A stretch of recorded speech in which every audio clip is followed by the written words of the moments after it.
beautiful November day, which I can't believe Thanksgiving is in a couple of weeks, and it's like beautiful outside. But so you guys are some hardy people. You showed up for the lecture on this lovely day, so we appreciate that.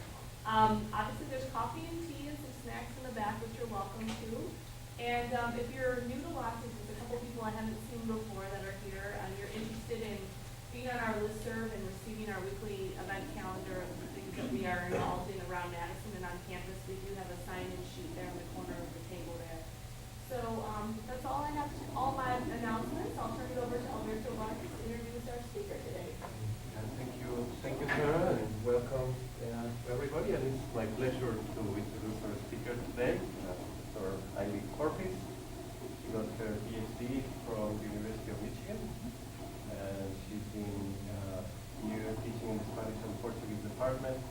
And if I may say, I think probably the reason why we have a strong program here in Latin American, Caribbean, and Iberian Studies program is because in the 1930s, scholars interested in medieval literature came to Madison and planted the seed that later on flourished into what we have today. So we're very happy to have people with this interest here, and Ivy is a strong scholar in this field of medieval studies. And we welcome her to talk to us about the project that she's been working on. Yeah. Thank you, Ivy. Okay, thank you. Okay, and I think everyone can hear me in the back of the room. After 30, we won't say how many years of teaching. I can usually get to the back of my voice to the back of any room. And I want to thank Alberto for the kind introduction, and for Sarah for allowing me the opportunity to talk, and for all of you for showing up on what is a very lovely day.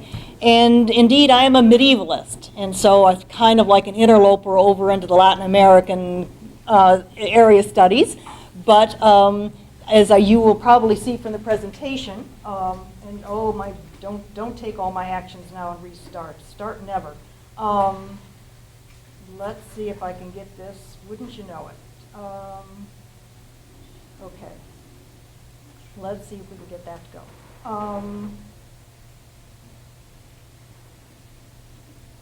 Okay. Wouldn't you know, they always want to update when you don't want it to. So as a medievalist, I was trained in philology, and so I was always interested in texts and critical editions and all those types of things. And I had the very great fortune of being part of that long tradition of medieval studies and philology, starting back in the 30s with Antonio Solalinde, and then Lloyd Caston. And when I came in my first incarnation here at the UW, it was in 1982, that kind of dates me, and had the great fortune to work with the Hispanic Seminary of Medieval Studies, which was then located here. And started to work not only with scholarly texts, but with digital texts, what we now call digital texts. Then it was computing in the humanities. And the cutting edge, and some of the cutting edge work of that time in that area was done with John Nitti in the Hispanic Seminary of Medieval Studies. And so a lot of what I'm going to show you today is bringing what that group did into the digital age of the internet. Because especially the main point of what I'm going to be talking about, the Léxico Hispanoamericano, was first published by the seminary in microfiche. And so those of you old enough as I am to remember even pre-microfiche, these were the first publications of Boy Bowman's work by century, 16, 17, 18, 19, and 20, which then was put onto CD-ROM. But as I'm going to show you a little bit later, even the CD-ROM publication soon became, as with all things technological, became a legacy program. And Fernando Tejedo is here today, and he, like other scholars and linguists, and I myself, have old DOS machines and old laptops scurried away in closets to keep some of these old programs running. So the point of my work and what I'm going to talk to you today is bringing some of those important corpora of information and texts and data onto the internet, so it can be used and open to all and is no longer in fear of going out of, in other words, we don't have to keep those old laptops going in the closet forever and ever. This is going to be very informal, and I'm also going to give a caveat, and you're going to say, well, thank heaven she's not going to talk forever. I have a meeting at 1 o'clock, so I'm going to end about 10:02, and you'll probably be very grateful for that fact. But please don't hold questions until the end. If you have questions as I go along, please stop. We make this very informal and very conversational. So in my work to make these legacy important corporate, which I'll describe in a minute, out there to live forever, so to speak, we got some funding for the graduate school and other places and started to work to put this on the internet. And while we're putting this on the internet, the Léxico Hispanoamericano, which will be the point of my talk in a minute, we decided amongst Fernando, Pablo Ancos, and I, as we're working and thinking about how to make this happen, to establish a portal. And so from a portal page, the URL is there, we're putting various projects up. So after paying due at the pricey price one needs to get their servers and server spaces, which is another conversation, we have kind of opened up this area which will hopefully allow us to put several projects online and open to scholars free of charge and totally open access. Most of this is done with the permission of the Hispanic Seminary of Medieval Studies, now located in New York, who holds the copyright on most of this data. And I'll show you this page in a better, my screenshots are a little fuzzy. They kind of look like how I see things with my bifocals out of view. But I'll show you the real thing live on the internet, which looks a little better. But when you go to the URL, TextRed is a ProPortal de Recursos Digitales Hispánicos. And at the moment, we have two projects up there, the Léxico and the Corpus of Hispanic Chivalric Romances. And there soon will, in next year, be a third project, will be the early Celestine editions with images. So we're going to have text with images. I'm going to show you a little bit about the corpus of Hispanic Chivalric Romances, just to show you. This is more show and tell than anything else, but they're important corpora that I'm hoping to make everyone understand we've got this out there for everybody. So if you click on the corpora for Hispanic Chivalric Romances, you get into that site. And I'll show you a little bit more later on because it's clearer on the internet than it is on a screenshot. But as you all know, these Hispanic romances, the Amadís were very widely read, very important texts. They not only drove Don Quixote wild and mad and were the parody of that work, but they were very widely read. The Catholic monarchs had them in their libraries. The conquistadores read them. And they had those ideas of exotic lands, travels to exotic lands, with exotic peoples, and fighting exotic peoples in exotic lands as part of their cultural imaginary when they came to the Americas. And of course, you all know, and so this is kind of linked to show you it's not, even though it's peninsular, there is a reason that I can talk about it here in the Latin American Studies program. It does have something to do with a wide breadth of information in cultural studies. And as you all know, in the Sergas de Esplandian, which is the fifth book of the Amadís cycle, which was first printed in 1496, we've lost that edition, but we have an extant edition from 1521. On our corpus site, we have a transcription of the 1525 edition. And just to show you how this might all link up, even from chivalric romances to Latin America. As you all know, the word California, as the name for the place, sprang from the chivalric romances. And in the Sergas de Esplandian, with these texts in their minds as they saw the new lands and the new exotic, and what they had to relate to the new exotic were these descriptions of things. And so on folio 95 verso, you have the description of California. Sabed que a la diestra mano de las Indias hubo una isla llamada California, mucho llegada a la parte del paraíso terrenal, la cual fue poblada de mujeres negras sin que algún varón entre ellas hubiese, que casi como las Amazonas era su estilo de vivir. And so that, these texts are important for a lot of different reasons and for a lot of different study. And so that's just to tantalize you that maybe you'd like to even look at the chivalric romance corpus. So, but let's get to what's really important here. It's the Peter Boyd Bowman's Léxico Hispanoamericano. This is, as I said, an important project. It is well known as an important data corpus for linguists, but for cultural studies, for a lot of different things. Peter Boyd Bowman, now deceased, was a linguist, spent many, many, many years reading many, many, many texts and culling citations on fichas, little papeletos, right, that we used to use to create dictionaries, and those of us who are old enough to remember card catalogs remember those things.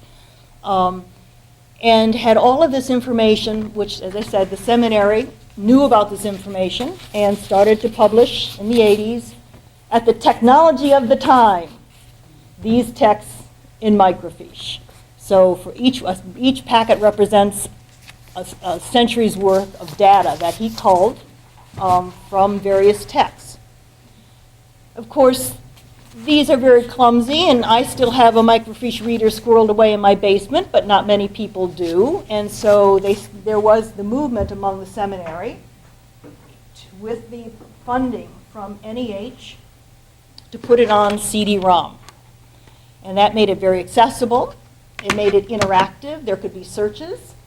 And again, the seminary put this was a very important corpus and also funded by NEH. The seminary represents some of the earliest cutting-edge computing in the humanities, which now is digital humanities. And this type of work really was the cutting edge at that time. But again, this, as all programs, technology changes, operating systems changed, and this worked at the ultimate operating system of its time, Microsoft 98, did not work on Macs, and had kind of could get it to work on the various versions, first versions of XP. And so we all decided, and I especially, that, and Fernando was always encouraging, we needed to do something with this because we're all our old computers sitting in the closets just to keep this going. We're all fast disintegrating. So with the work done by John Nitti and Ray Harris to bring this to the CD-ROM corpus in place, we then decided to bring it onto the internet. The importance for this is that it's a small corpus. It's got 80,000 headwords. That's a lot of data. But if you think of it in other corpora, for example, the Royal Academy's, the Spanish Royal Academy's diachronic corpus, Corte, it's minuscule in comparison to these mega data corpuses. But it's recognized, and this is the importance of keeping it alive on the internet, is that it's recognized because of it has a diverse geographic representation of where this data comes from, and it has a large chronology. It goes from the 16th through the 20th century. It stops at about 1990. So even though it's small and if you're thinking of the big mega data corpuses now, it really is important for those issues and for that kind of great advantage which we have with this data.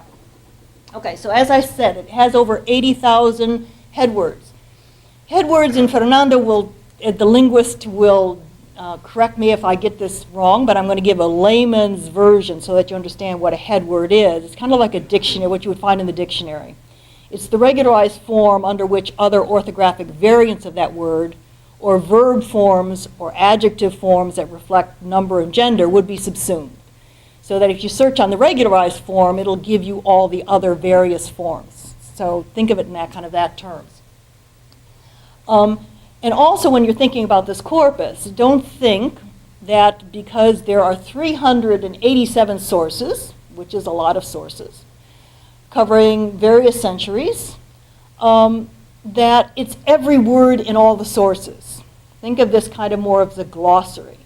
So that as Boyd Bowman was reading all of these 387 source texts, he didn't do every word.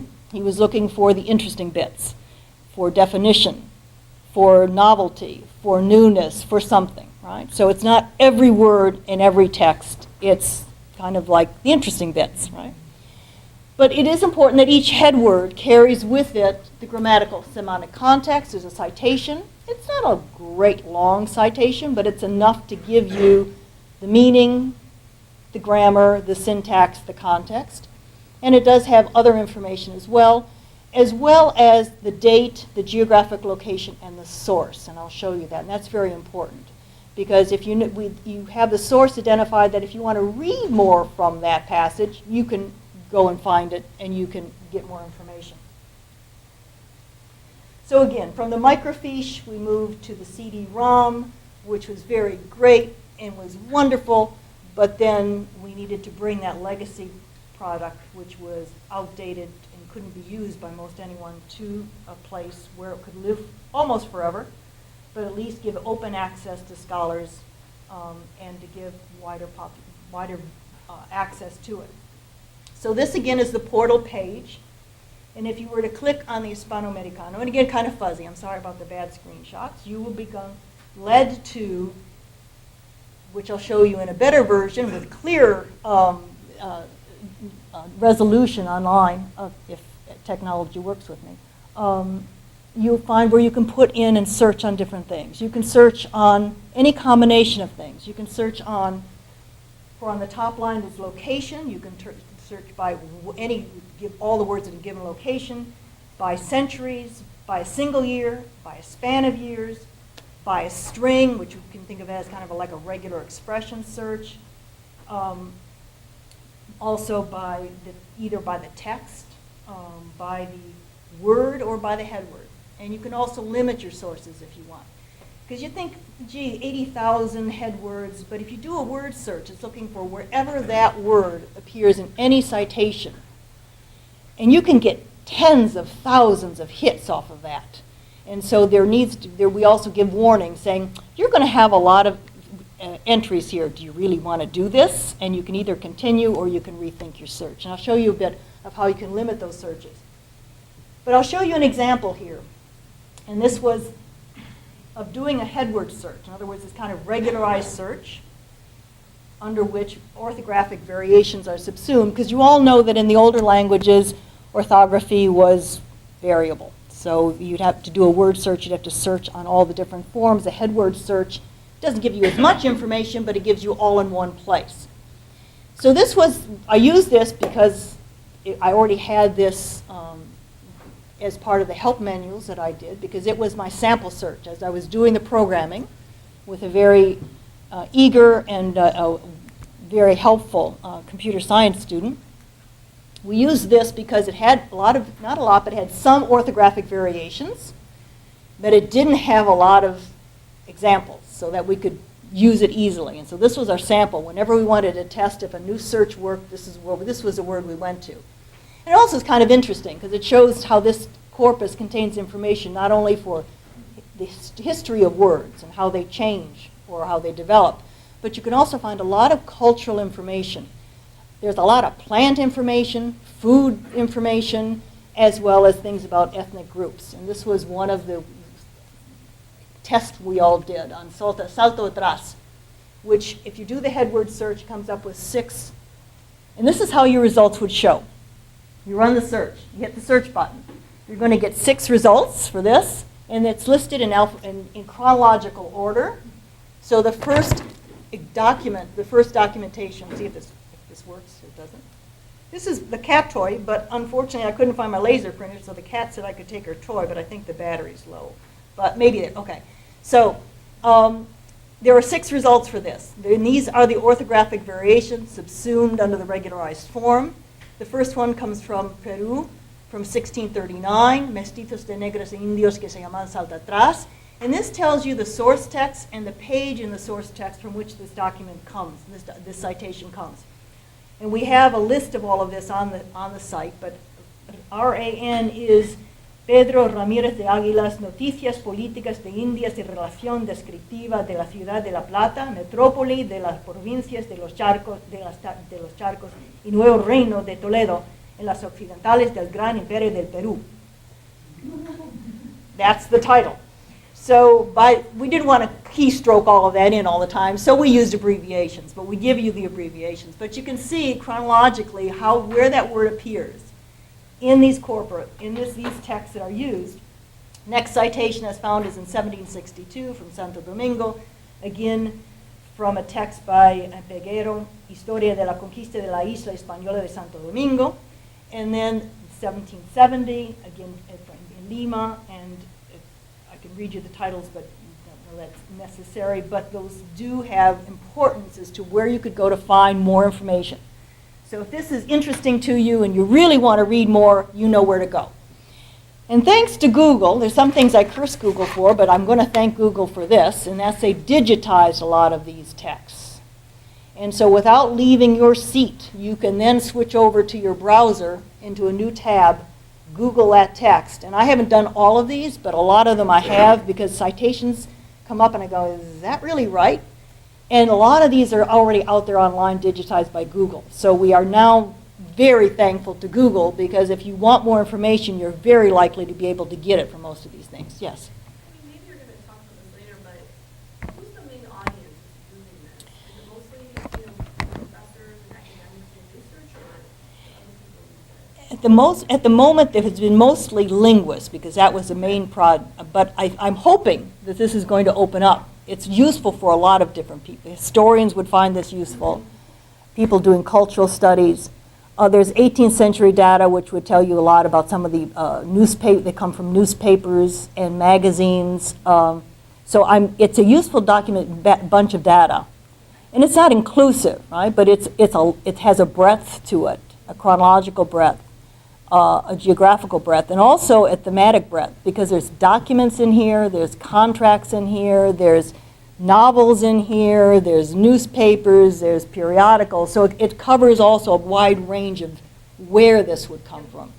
So I'm hoping that, and I know it would be useful to students doing projects, linguists, cultural studies, and what I'm hoping is that this is a first attempt to try to get the word out, that we've got a lot of very rich data sitting here at the University of Wisconsin.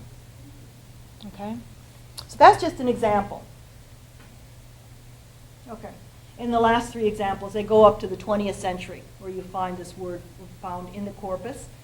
And again, in the last two are novels. 1839, Cuba, that's from Cecilia Valdés.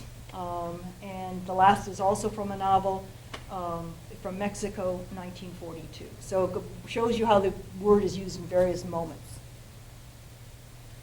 Okay? Questions? Any other questions? Otherwise, I'm going to go out of this. I'm hoping, fingers crossed, and I'm going to get, if I can, aha, okay.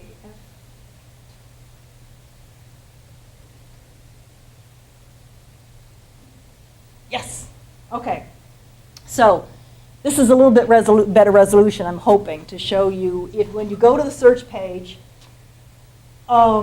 and you have enormous amounts of help guides, which I've written up to try to explain almost everything I can think of. We're working to make those bilingual, since some of the people in Europe are hoping for that, and we're going to get that. And also, if you just wanted to browse the 80,000 headwords, you could manually, although I don't know who would, but just in case, we put them up there. And so just B alone has 62 pages of B's, right? So but in case anyone just wanted to browse the headwords, you've got them there too. So say, for example, you just wanted to do a location and we also have, if I can spell right, we have drop-down menus, kind of like the Google Finder. So as you start to type, it'll show you the 10 words. It'll keep changing. It'll be the 10 words closest to the letters you've just typed, right? So here, let's try Puerto Rico. And if we just search on that, we'll see how many. It says, warning, you're going to have a lot of entries. Do you really want to proceed? And if we did say yes, just to show you how this would work, to see how many words just from Puerto Rico, there's 9,417. That's not bad compared to some of these which go into the 20,000s. I'll show you another thing which I'll show you again, but you can also use this search to filter your results. So say, for example, you didn't want to look through all 9,417, and you could go back and limit your search in various ways. But you could also, for example, put and say, show me all the results just with Isla, and it will bring them up. So that you can then use this as a kind of way to do relational searches, to find where does things from Puerto Rico have the word Isla or different things, and do different searches that way. There's all kinds of ways to limit and to use. So let's also try, for example, if you just wanted to do a head word, cacao. you're going to come up with 96 examples as a headword.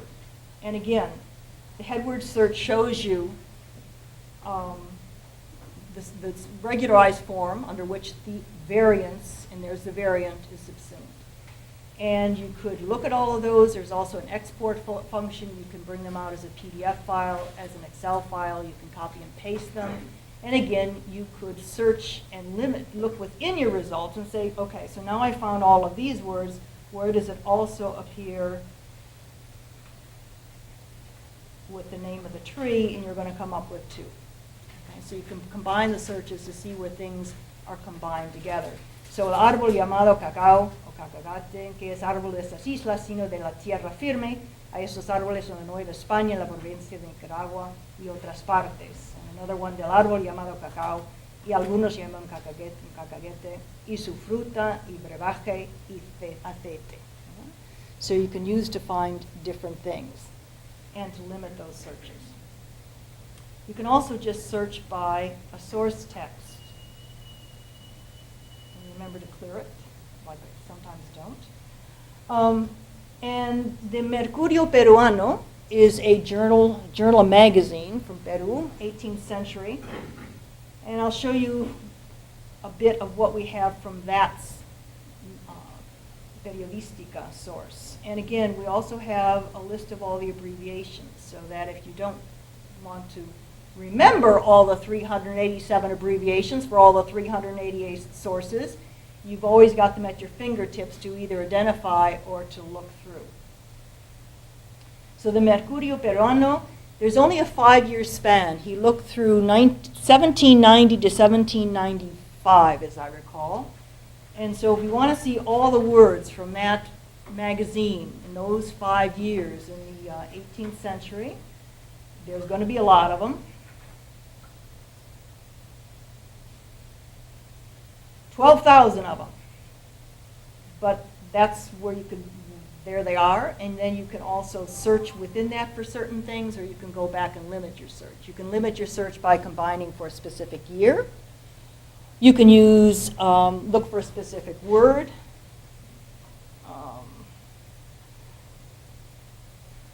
Since I see sagrado in one of the first entries, we will search for that word in the text, and there's only 5 results where that word is used in that magazine during those 5 years. Okay. So that's basically how it's working.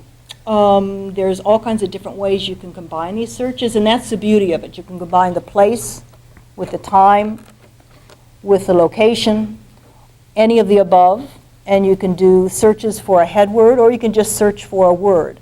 The word searches, though, will produce a lot more information, but a lot more information, because the word looks for every time that word occurs in any of the citations in the text, okay?